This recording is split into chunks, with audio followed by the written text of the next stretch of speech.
दोस्तों, गौतम बुद्ध ने कहा, इन 5 जगहों पर चुप रहना सीखो। आप सभी देख रहे हैं A1 Balaji story YouTube channel. अभी तक आप चैनल पर नए हो तो चैनल को जरूर सब्सक्राइब करें। चलो शुरू करते हैं।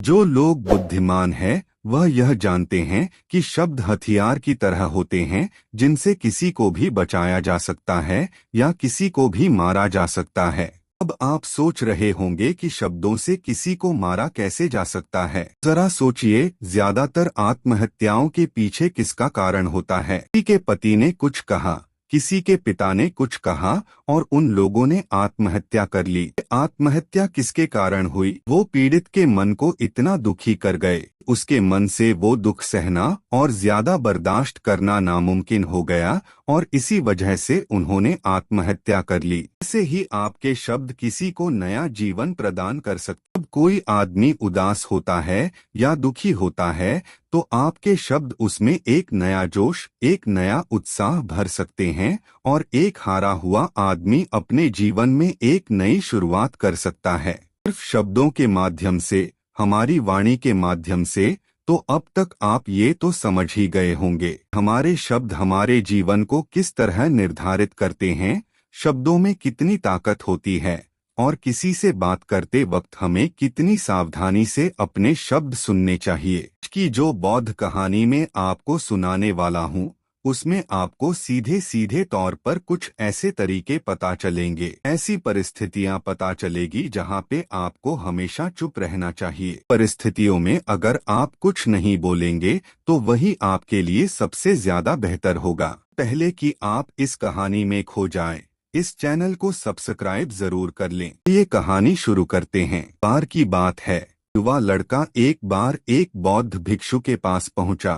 काफी परेशान लग रहा था और उसने बौद्ध भिक्षु से जाकर पूछा कि हे महात्मा, मैं अपने आप से परेशान हूँ, अपने आप से दुखी हूँ। बाहरी रूप से मुझे कोई दुख नहीं है, धनधान्य संपन्न हूँ, मुझे कोई शारीरिक रोग भी नहीं है, लेकिन मैं खुद से परेशान रहता हूँ, मन से परेशान रहता हूँ। मेरी बातों को मेरा कोई भी दोस्त गंभीरता से नहीं लेता है, ना ही मेरे परिवार के लोग मेरी किसी बात को गंभीरता से लेते हैं। जो कुछ भी सलाह देता हूँ या तो वह उसे मजाक में उड़ा देते हैं या फिर उसे गंभीरता से लेते ही नहीं हैं। मेरी बातों को कोई गंभीरता से क्यों नहीं लेता है? मेरी बातों पर कोई अमल नहीं करता और मेरी बातों में कोई रुचि नहीं दिखाता, क्या कारण है? कृपया मुझे बताने का कष्ट करे और मेरे मन के इस दुख को दूर करें। यह सुनकर बौद्ध भिक्षु ने कहा कि आज सुबह मैं चालित ध्यान करके वापस आ रहा था। रास्ते में कुछ कौवे काव काव कर रहे थे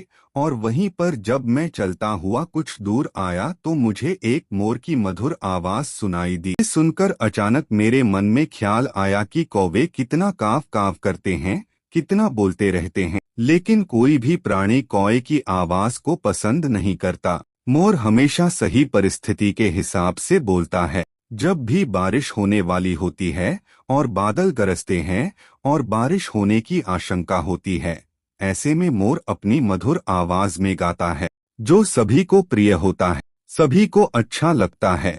ऐसे ही अगर इंसान सही परिस्थिति के हिसाब से सही शब्द बोले, सही वाणी बोले, तो वही वाणी दूसरों के लिए संगीत हो जाती है, संगीत बन जाती है और दूसरे लोग तुमसे सम्मोहित हो जाते हैं और वहीं पर तुम्हें सब लोग गंभीरता से लेने लगते हैं। और दूसरी तरफ अगर तुम यूं ही बेफिजूल ऐसे ही बोलते रहते हो, बिना किसी बात के बोले चले जाते हो, तो फिर तुम्हें कोई गंभीरता से नहीं लेता।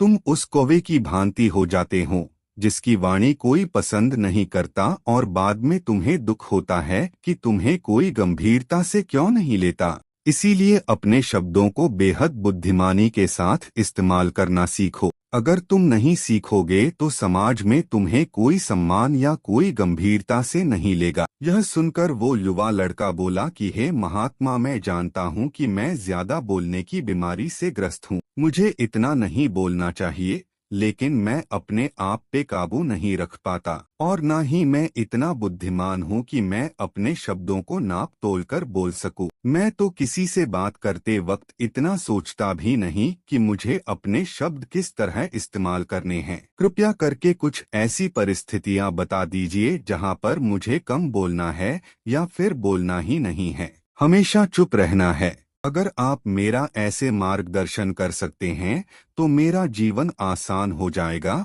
और मुझे ज्यादा दिमाग या अपनी बुद्धि लगाने की भी जरूरत नहीं पड़ेगी। यह सुनकर बौद्ध भिक्षु ने मुस्कुराते हुए कहा कि बेटा, ऐसे तो इंसान को हर परिस्थिति में सोच समझकर ही बोलना चाहिए, लेकिन अगर वो हमेशा होश में नहीं रह पाता है, ध्यान में नहीं रह पाता है, तो मैं तुम्हारे दैनिक जीवन की कुछ ऐसी परिस्थितियां बता रहा हूं जहां पर तुम्हें हमेशा चुप रहना है। अगर तुम ऐसी जगहों पर कुछ बोलोगे तो तुम्हारा अपमान ही होगा या फिर तुम्हें कोई गंभीरता से नहीं लेगा। सबसे पहली जगह है, या यूं कहे ऐसी परिस्थिति जहां पर इंसान को हमेशा चुप रहना चाहिए, वो है जब किसी ऐसे विषय के बारे में बातचीत हो रही हो जिसके बारे में आपको कोई जानकारी ही नहीं है। तो ऐसी परिस्थिति में व्यर्थ में बीच में टांग अड़ाना, अपना ज्ञान देना, व्यर्थ का ज्ञान, आपको कुछ पता नहीं है लेकिन फिर भी आप अपना ज्ञान देने के लिए उत्सुक हैं, तो ऐसी जगह पर आपका अपमान ही होगा। जरा तुम खुद सोचो, जब कोई बीमार आदमी अपनी बीमारी के बारे में चर्चा कर रहा हो और आपको उस बीमारी के बारे में कोई भी ज्ञान नहीं है, लेकिन फिर भी आप व्यर्थ में, बेकार में उसे ऐसी ऐसी औषधियां बता रहे हैं जिनका उसकी बीमारी से कोई तालमेल ही नहीं है, तो ऐसे में आप अपनी प्रतिष्ठा अपने हाथों से खो रहे होते हैं और आपको पता ही नहीं होता।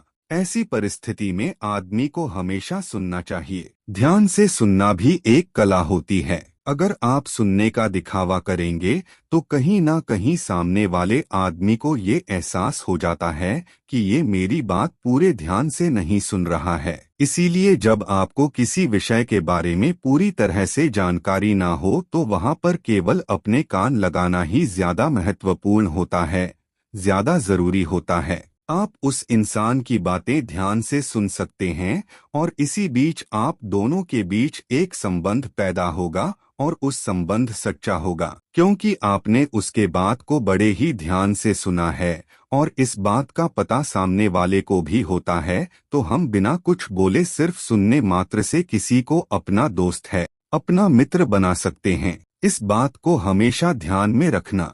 दूसरी जगह जहां इंसान को हमेशा चुप रहना चाहिए वो है खाना खाते वक्त। खाना इंसान को हमेशा चुप रहकर खाना चाहिए, मौन रहकर खाना चाहिए। महात्मा बुद्ध और उनके भिक्षु हमेशा चुप रहकर भोजन करते हैं, शांत भाव से भोजन करते हैं, परिपूर्ण होकर भोजन करते हैं, पूरी तरह से करते हैं, एक एक टुकड़े का स्वाद लेकर भोजन करते हैं। और ऐसा भोजन जब आपके शरीर में पहुंचता है तो वो आपके अंग अंग तक ऊर्जा पहुंचाता है। अक्सर हम भोजन करते वक्त कुछ ना कुछ बोलते रहते हैं, कुछ ना कुछ सुनते रहते हैं, लेकिन मौन रहकर पूरा स्वाद लेकर उस भोजन को कभी नहीं करते। हम उस भोजन को करते वक्त आधे अधूरे ही रहते हैं और इसीलिए हमारा शरीर रोगों से ग्रस्त हो जाता है। जरा तुम खुद सोचो, बौद्ध भिक्षु हमेशा भिक्षा लेकर भोजन करता है और भिक्षा भी कितनी बिल्कुल मामूली सी, और वो भी एक वक्त। तो एक वक्त भोजन करने के बाद भी वो इतने स्वस्थ रहते थे,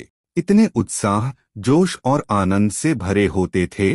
और हम तो इतना खाना खाते हैं, इतनी सारी भोजन की सामग्री हमारे लिए उपलब्ध होती है, लेकिन हमारे शरीर में कोई ऊर्जा नहीं होती। इसका सबसे बड़ा कारण होता है कि हम अपना भोजन होश में नहीं करते हैं, परिपूर्ण होकर नहीं करते हैं, मौन रहकर नहीं करते हैं। इसीलिए अपना भोजन हमेशा मौन रहकर ही करो। तीसरी जगह जहां पर अगर आपने चुप रहना सीख लिया तो इसका मतलब यह है कि आपने अपने ऊपर विजय हासिल कर ली। जी हाँ, गुस्से में शांत रहना या चुप रहना इतना आसान नहीं होता है। अक्सर हम गुस्से से भरकर कुछ ऐसे शब्द या अपशब्द बोल जाते हैं जिसका पछतावा हमें हमेशा रहता है, लेकिन जुबान से निकला हुआ शब्द वापस नहीं हो सकता, उस शब्द को मिटाया भी नहीं जा सकता। अब वो जिंदगी भर हमारे दामन से जुड़ चुका है और वो गुस्से में बोला गया अब शब्द हमारे मन को समय समय पर बेचैन करता रहता है, दुखी करता रहता है।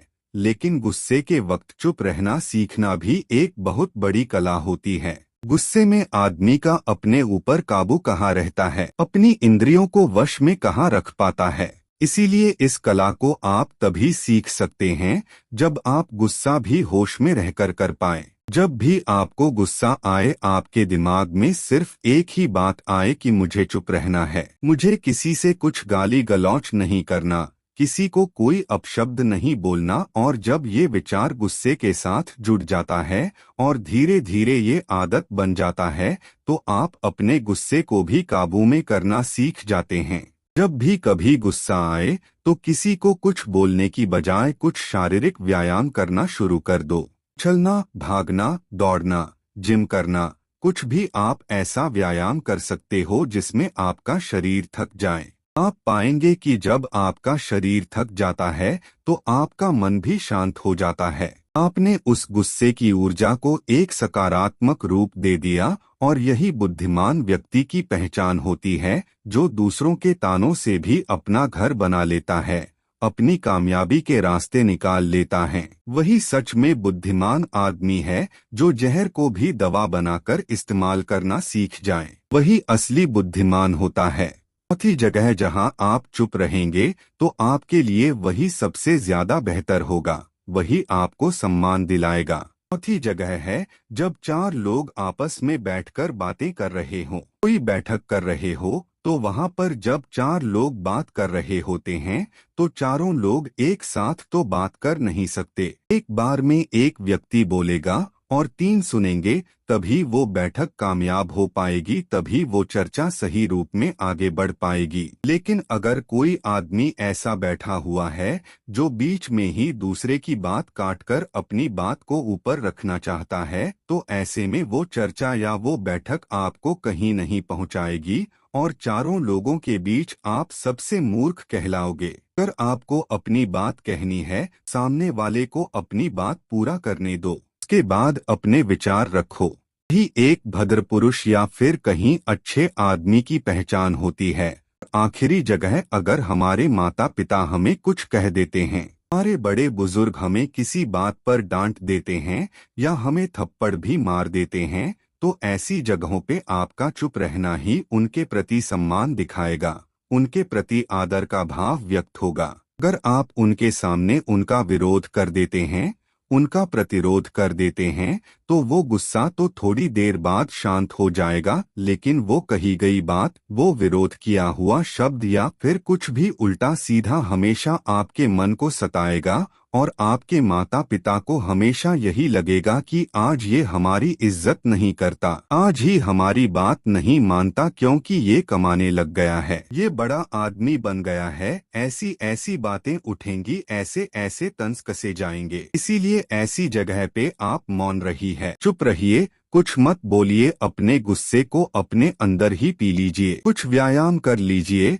भाग लीजिए, दौड़ लीजिए, आपका मन अपने आप शांत हो जाएगा। आखिर में बौद्ध भिक्षु ने अपनी बात को खत्म करते हुए कहा कि कम शब्दों में अपनी भावनाओं को उतारना सीखो। शब्द हथियार की तरह होते हैं, बोलो तो होश में बोलो, ध्यान में बोलो, जीवन शैली ऐसी बना लो कि आप जब भी बोलो पूरे होश में रहकर बोलो, पूरे आनंद के साथ बोलो, पूरे प्रेम के साथ बोलो। ऐसी वाणी बोलो जो दूसरे के दिल को ठंडक पहुंचाती हो, दूसरे के मन को भी शांत कर देती हो, और वो तभी संभव है जब आप प्रतिपल होश में रहकर बोले। इसके बाद वो युवा लड़का बौद्ध भिक्षु के सामने नतमस्तक हो गया और उनको प्रणाम करते हुए अपने घर वापस लौट गया।